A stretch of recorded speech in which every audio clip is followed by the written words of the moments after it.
जी, आज हम बात करेंगे भगवत गीता के अनुसार एक बात जो बड़ी याद रखने योग्य है। एक प्रश्नकर्ता ने सवाल किया कि योग और क्रिया में इतनी बुरी बात क्या है। इसका उत्तर ये है कि बुरा वो नहीं है, उसमें कुछ बुराई नहीं है। वो आपके लिए असफल रहे हैं, बुराई इस बात में है। सोचो कोई गंजा पूछे कि कंघी में क्या बुराई है, तो मैं क्या जवाब दूंगी? बुराई कंघी में नहीं है, बस तुम गंजे हो, इसीलिए तुम कंघी यूज करने में असफल हो।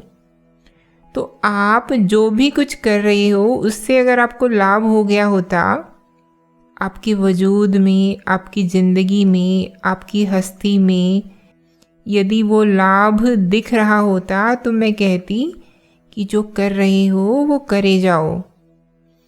पर जो आप कर रहे हो अपनी ज़िंदगी में, क्या वही रोग नहीं बन गया है आपके जीवन का? तो आप क्यों करे जा रहे हो? आज के युग की विडंबना ये है कि मार्गदर्शक मौजूद नहीं है। दुकानदार बहुत हैं लेकिन मार्गदर्शक नहीं है। तो यदि मार्गदर्शक ना मिले तो किताबों से काम चला लो भाई, पर दुकानदार को गुरु मत बनाओ। अकाल नहीं पड़ गया है बौद्ध साहित्य का। अगर नहीं मिल रहा कोई जो सच्चा हो तो इतने सारे जो ग्रंथ हैं, इतनी सारी जो पुरानी किताबें हैं, उन्हीं से काम चलाइए ना। उनसे हो सकता है कि लाभ थोड़ा धीरे धीरे हो, थोड़ा कम हो, पर कम से कम नुकसान तो नहीं होगा ना आपका। ये तो कोई बात नहीं हुई ना कि जो सबसे जगमगाती दुकान दिखी उसी में जाकर बैठ गई। कि सच्चा कोई नहीं मिला तो किसी झूठे को ही जीवन सौंप दिया अपना। कबीर साहब कहते हैं कि जैसे तुम छान छान कर पानी पीते हो ना, वैसे ही छान छान कर गुरु भी बनाना चाहिए। तो आपने छाना कभी? छानने के लिए दो चीज़ें चाहिए होती हैं, जिसको छान रहे हो वो, और छलनी। और छलनी क्या है? छलनी है शास्त्र हमारे। गुरु सच्चा है या नहीं, ये शास्त्र की छलनी से छान कर देखिए। गुरु सच्चा है या नहीं ये जानने के लिए शास्त्रों के पास जाइए, तो वो तुम्हें बता देंगे कि सच्चा गुरु क्या होता है। और वो ये भी बता देंगे कि झूठे गुरु की क्या क्या पहचान है। लेकिन आप तो कभी छानते ही नहीं हो। जो आपको सबसे ज़्यादा प्रभावशाली लगा, जिसके पीछे तुमने बड़ी लंबी भीड़ देखी, जो आपको दिख गया कि बड़े आकर्षक लहजे में बोल रहा है, आप उसी के पीछे चल देते हो। भाई, जिंदगी का सवाल है आपकी। जैसे तुम शादी ब्याह नहीं कर लेते हो अनजाने में, पहले कुछ पूछताछ करते हो ना, जांच पड़ताल करते हो, तो गुरु तो भाई उससे भी आगे का मसला है। वहाँ तो बहुत बहुत सतर्कता रखनी होती है, 100 बार छानना होता है, क्योंकि जो पीने जा रहे हो वो सीधे आपके हृदय में उतरेगा, और अगर वो जहर निकला तो तुरंत मरोगे आप। लेकिन फिर भी आप नहीं छानते हो। आपने बिल्कुल वही वाली बात कर दी कि मुझे तो आता ही नहीं है। भाई, आता सब कुछ है आपको, लेकिन आलस बहुत है आप में। क्या आपने छलनी का इस्तेमाल किया? छलनी हमेशा उपलब्ध रहती है। और मज़ेदार बात यह है कि जो जानते हैं कि छाने जाने पर उनका झूठ और बेईमानी पकड़ा जाएगा, वो खुद ही छलनी के विरोध में खड़े हो जाते हैं। वो कहते हैं आपको कि शास्त्र पढ़ने की ज़रूरत नहीं है, क्योंकि उन्हें पता है कि अगर उनके अनुयायियों ने शास्त्र पढ़ लिए तो फिर तो गुरु जी की पोल खुल जाएगी। तो वो कहते हैं कि शास्त्र मत पढ़ लेना, क्योंकि शास्त्र पढ़े नहीं कि गुरु जी का भांडा फूटा। और गुरु की पहचान करने के दो ही तरीके हैं, या तो तुम्हारी जिज्ञासा, तुम्हारी प्यास इतनी तीव्र हो कि तुम्हें खुद ही पता चल जाए कि प्यास बुझ रही है कि नहीं, और प्यास बुझ रही है तो गुरु सच्चा ही होगा। तो या तो आपकी प्यास तीव्र होनी चाहिए या मुमुक्षा गहरी होनी चाहिए, लेकिन उतनी गहरी आपकी मुमुक्षा होती नहीं, तो फिर तुम्हें छलनी का सहारा लेना चाहिए। लेकिन तुम ऐसा करते नहीं, तुम गए और बस तुमने पी लिया। ना तुमने अपनी प्यास टटोली और ना तुमने छलनी का प्रयोग किया, बस पिए ही जा रहे हो। आजकल गुरुओं के नाम पर बहुत गड़बड़ हो रही है, एक से एक है, तो आपको बड़ा सतर्क रहना चाहिए, बहुत बचकर चलना चाहिए। पूरी तहकीकात कीजिए, पूछताछ कीजिए। जितने संदेह हैं आपको, जितने तरीकों से आप परख सकते हो, उतने तरीकों से परखना सीखो। परखना यदि नहीं सीखोगे तो फरेब में फंसोगे ही फंसोगे। हमें पता भी नहीं चलता कि कौन सी चीज़ है जो हमें किसी वक्ता, किसी गुरु या किसी गुरुआइन की ओर आकर्षित कर रही है। बस प्रभावशाली व्यक्तित्व हो, मादक सी आवाज़ हो, और कोई हिंदी ऐसे बोलता हो जैसे अंग्रेज़ी बोल रहा हो, और आप बिल्कुल गीले हो जाते हो, अपनी छलनी, प्यास सब भूल जाते हो। परखना एकदम आपके मन से उतर ही जाता है, आप बस बह जाते हो।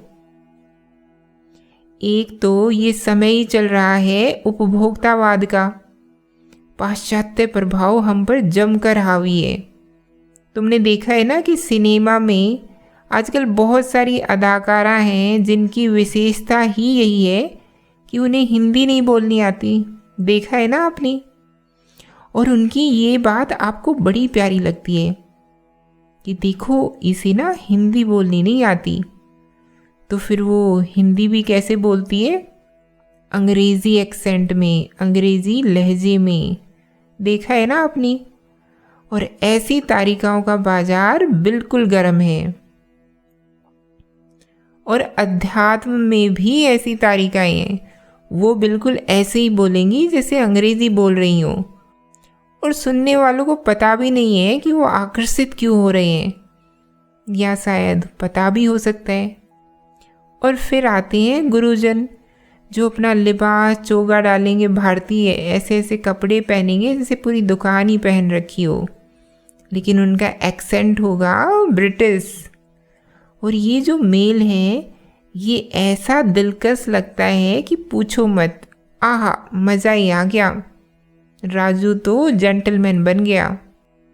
जैसे वो गाना है ना, मेरा जूता है जापानी, ये पतलून इंग्लिस्तानी, सर पे लाल टोपी रूसी, लेकिन दिल है हिंदुस्तानी। तो ऐसे ही मेरा एक्सेंट है ब्रितानी यानी ब्रिटिश, लेकिन दिल है हिंदुस्तानी। और ये सब देख के, ये सब सुन के हम बिल्कुल रीझ जाते हैं। क्या बात है। और ये बात अलग है कि एक्सेंट ही भर है, अंग्रेज़ी भी ठीक से बोलनी नहीं आती। और ये मामला हिंदुस्तान में चल रहा है क्योंकि हिंदुस्तानियों की अंग्रेज़ी का स्तर ही गिरा हुआ है। कोई मिल जाए अंग्रेज़ी ठीक ठाक बोलने वाला तो पकड़े जाएंगे। छोटी मोटी चीज़ों पर भी जब शक कर लेते हो तो गुरु को तुमने कैसे फ्री में पास दे दिया बताइए। वहाँ तो जीवन मरण का प्रश्न होता है। अगर तुम्हारी मुक्ति से ज़्यादा कीमती कुछ नहीं, तो जो तुम्हें मुक्ति का मार्ग दिखा रहा है उसको क्या तुम बेहोशी में ही चुन लोगी, या फिर कहोगी कि यहाँ तो मुझे बहुत सतर्कता रखनी है? बताइए। और मैं जिस छलनी की बात कर रही हूँ, छलनियों में से एक छलनी ये भी है कि गुरु वो जो तुमसे बात करे, गुरु वो नहीं जो तुम पर बात फेंक कर मारे। और आपसे कहे कि लो स्वीकार करो इसे। तुमसे बात करने का मतलब समझ रहे हो ना? जो सवाल जवाब के लिए तैयार हो, जो मौका दे तुम्हें संदेह भी व्यक्त करने का। क्योंकि अंधविश्वास वैसे ही बहुत है दुनिया में। कोई तुमसे कहे कि मेरी बात पर भी अंधा विश्वास कर लो, तो वो आपका गुरु हुआ या दुश्मन? हजार तरीकों के अंधविश्वासों से तो हम वैसे ही घिरे हुए हैं। सिर्फ बाहर के ही नहीं, ये जादू टोने वाले ही नहीं, ग्रह उपग्रह नक्षत्र वाले ही नहीं, आंतरिक अंधविश्वास भी तो बहुत है ना। हमारी सब धारणाएं, मान्यताएं, ये सब अंधविश्वास ही तो हैं। तो हर तरह के अंधविश्वासों से हम वैसे ही ग्रस्त हैं। और फिर आकर के कोई कहे कि नहीं, ये ऐसा ही है, सिस्टम में ऐसा ही है, कल्चर में ऐसा ही है, तो ये आदमी धोखा दे रहा है ना सीधे सीधे। पूछो उन गुरु से कि ये बात आपको कैसे पता है, कुछ प्रमाण दीजिए, कुछ बताइए, किस ग्रंथ से आ रही है, किस शास्त्र से आ रही है ये बात। तो वो कहेगा कि नहीं नहीं, ये तो परंपरा से आ रही है। तो क्या ये कोई जवाब है कि परंपरा से आ रही है? परंपराएं तो बहुत होती हैं, तो कहाँ से आ रही है? तो वो कहेगा कि संस्कृति से आ रही है। तो क्या ये कोई जवाब है? अरे सीधे बताओ ना कि पतंजलि का योग सूत्र है, उसमें फलाना श्लोक है जहाँ ऐसी बात कही गई है, या फिर ये ईमानदारी से स्वीकार करो कि ये बात किसी ने नहीं बोली है, ये बात मेरी है, नई है और मौलिक है, मेरी अपनी है, उसमें भी कोई बुराई नहीं है।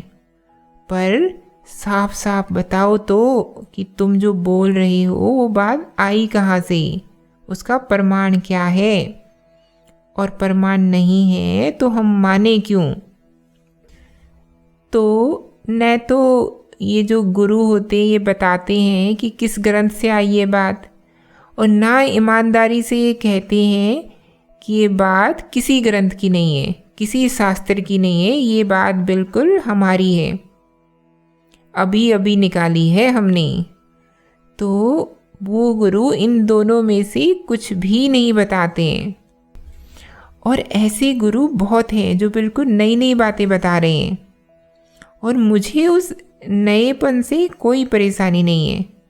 पर स्वीकार तो करो ना कि तुम्हारी बात एकदम अभी तुम्हारे द्वारा ही आविष्कृत हुई है, तो फिर ठीक है। लेकिन वो तुम स्वीकार करोगे नहीं, क्योंकि जहाँ तुमने कह दिया कि मेरा पुराने से कोई संबंध नहीं, मैं तो बिल्कुल नई ताज़ी अपनी बात कह रहा हूँ, तो फिर वहीं लोग बिदक जाएंगे ऐसे गुरुओं से। बिल्कुल नई और ताज़ी अपनी बात कहने के लिए बात में सत्य का आधार होना चाहिए। तो इतनी तुम ईमानदारी और साहस कभी दिखाओगे नहीं कि कह पाओ कि हाँ, मेरी बात इतिहास से नहीं आ रही, किसी शास्त्र किसी ग्रंथ से नहीं आ रही, वहाँ नहीं लिखी हुई है, बिल्कुल मैं कह रहा हूँ। तो ये क्या चल रहा है? ये सब चल रहा है अंधविश्वासों को, परंपराओं को, या यूं ही कुछ व्यर्थ के तर्कों को योग परंपरा इत्यादि का नाम देकर उसे बस प्रचारित किया जा रहा है, और कह देते हैं कि ये बात तो योग से संबंधित है, और हम मान भी लेते हैं और हम पूछते भी नहीं हैं। कोई आकर के कुछ बता देता है, कोई आकर के कुछ बोल रहा है, कह रहा है कि ऐसा होने से ना वाइब्रेशंस आते हैं, और हम पूछते भी नहीं कि भाई किस प्रयोगशाला में ये वाइब्रेशन पकड़े थे तुमने, थोड़ा सा बता तो दो। क्योंकि वाइब्रेशन शब्द वेदों का तो है नहीं, उपनिषदों का तो है नहीं, शास्त्रों का तो है नहीं, ये तो भौतिकी का है, फिजिक्स का है। तो आप कहाँ से लेके आए हो? और यदि प्रयोगशाला से लाए हो तो किस प्रयोगशाला में ये वाइब्रेशन पकड़े गए हैं? तो ऐसा पूछा करो।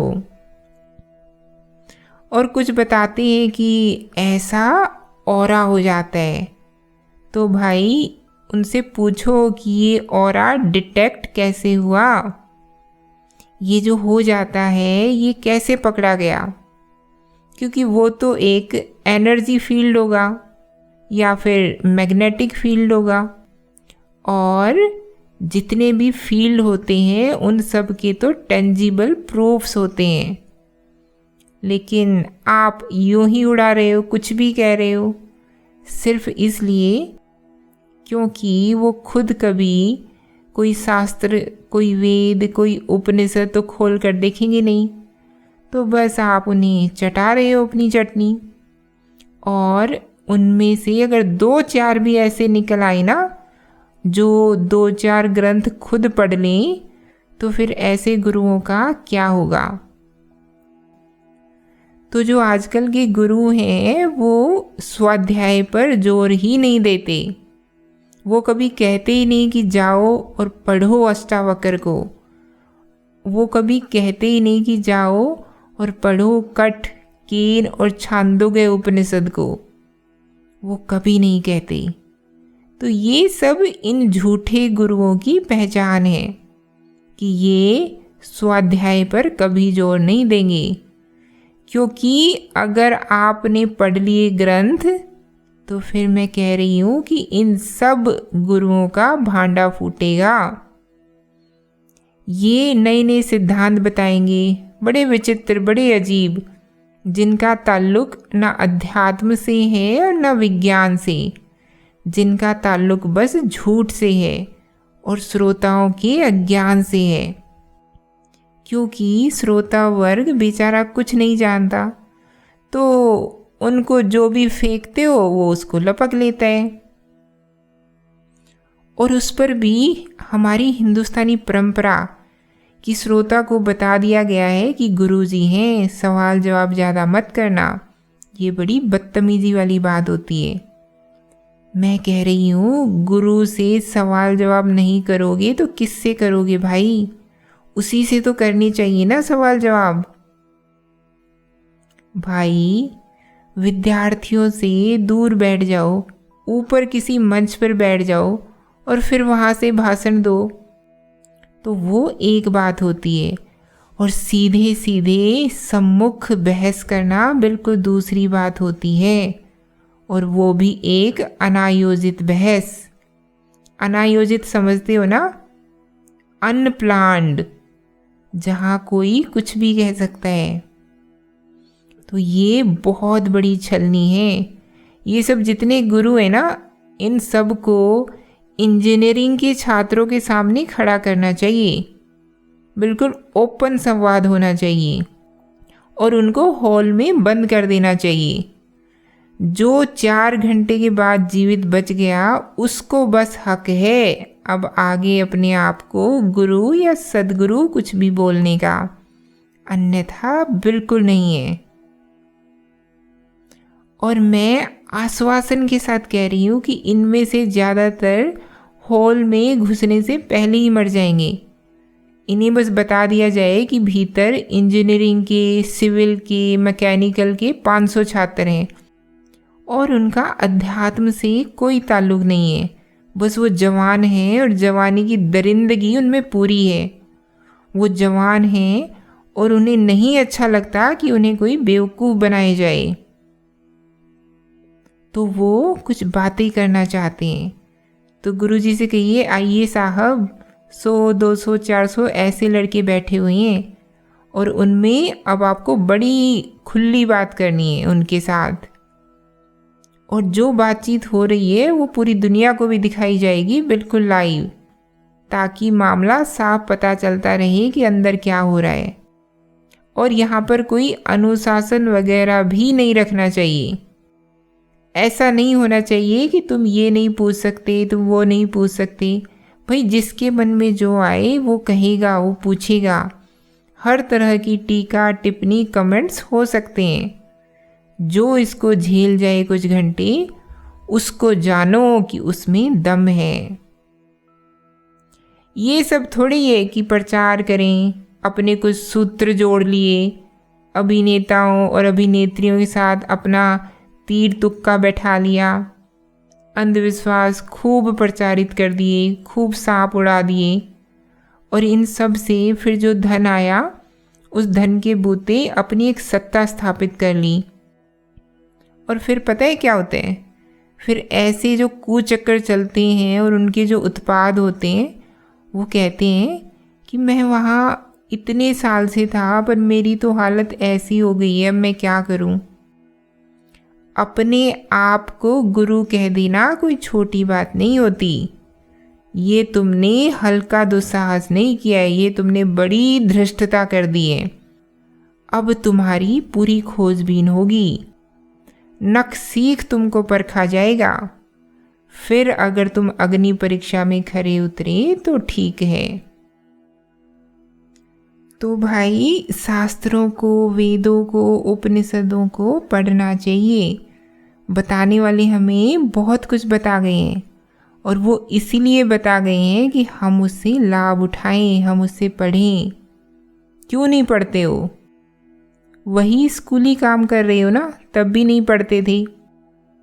परीक्षा के दिन किसी से कुछ पूछ लिया कि तुम नोट्स दे दो, कुंजी बता दो, तो वैसे ही गुरुओं का इस्तेमाल करते हो आप कि मूल ग्रंथ खुद नहीं पढ़ोगे। आप पूछोगे कि कुंजी मिलेगी क्या, या फिर कोई है और उससे कह रहे हो कि ऐसे ही आखिरी कुछ थोड़ा बहुत बता दीजिए, और उसने कुछ ऐसे ही बता दिया और जाकर लिखा है और पास हो गई। वही काम आजकल आप लोग अध्यात्म में भी कर रहे हो। ये सब जो गुरुजन है ना, आज की फास्ट फूड व्यवस्था का उत्पाद हैं। जल्दी से मिल जाए, पका पकाया दे दो बस। साधना कौन करे, स्वाध्याय कौन करे, जानने की समझने की लंबी प्रक्रिया से कौन गुजरे। कुछ पका पकाया दे दीजिए बस, और उसमें भी टाइम बताकर। बिल्कुल वैसे ही जैसे आपका मैकवेजी 8 मिनट में मिल जाता है आपको, तो ये सब मैकवेजी वाले हैं, जहाँ तुम पता भी नहीं करना चाहते कि वो जो आ रहा है तुम्हारे पास कहाँ से आ रहा है, उसमें कुछ दम भी है या नहीं। तुम व्यस्त हो लेकिन साथ ही स्पिरिचुअल भी होना चाहते हो, आध्यात्मिक भी होना चाहते हो। आप व्यस्त हो लेकिन साथ ही आध्यात्मिक भी होना चाहते हो, तो तुम कहते हो कि लंबा रास्ता कौन ले, देवी जी का वीडियो लगा दो और वो आध्यात्मिकता बता देंगी, बस हो गया। ये बात मुझे समझ में नहीं आती है। ये जितने सब घूम रहे हैं, बहुत हैं ऐसे, मैं किसी एक या दो पर टिप्पणी नहीं कर रही हूँ। ये जितने घूम रहे हैं, इनकी ज़िंदगी का हाल देखो तो विदेश ये कभी गए ही नहीं हैं, सब विशुद्ध देसी हैं, कई तो गांव के हैं, गम ही हैं। इन्होंने ये एक्सेंट कहाँ से पा लिया मुझे समझ नहीं आता। कहीं ऐसा तो नहीं है कि श्रोताओं को ही ललचाने और लुभाने के लिए जानबूझ के स्पिरिचुअल बनते हैं। मैं नहीं कह रही हूँ कि देसी एक्सेंट में बोलो, पर न्यूट्रल एक्सेंट कोई बात होती है या नहीं, कि ना देसी ना विदेशी, सिर्फ न्यूट्रल। लेकिन ये न्यूट्रल भी नहीं रखते, ये सीधे हॉलीवुड की पिक्चर की नकल करते हैं। तो अब मैंने आपको 50 तरीके की छलनियाँ दे दी हैं, और अभी भी अगर आप बहकोगे तो फिर मैं नहीं जानती। बात आई समझ में?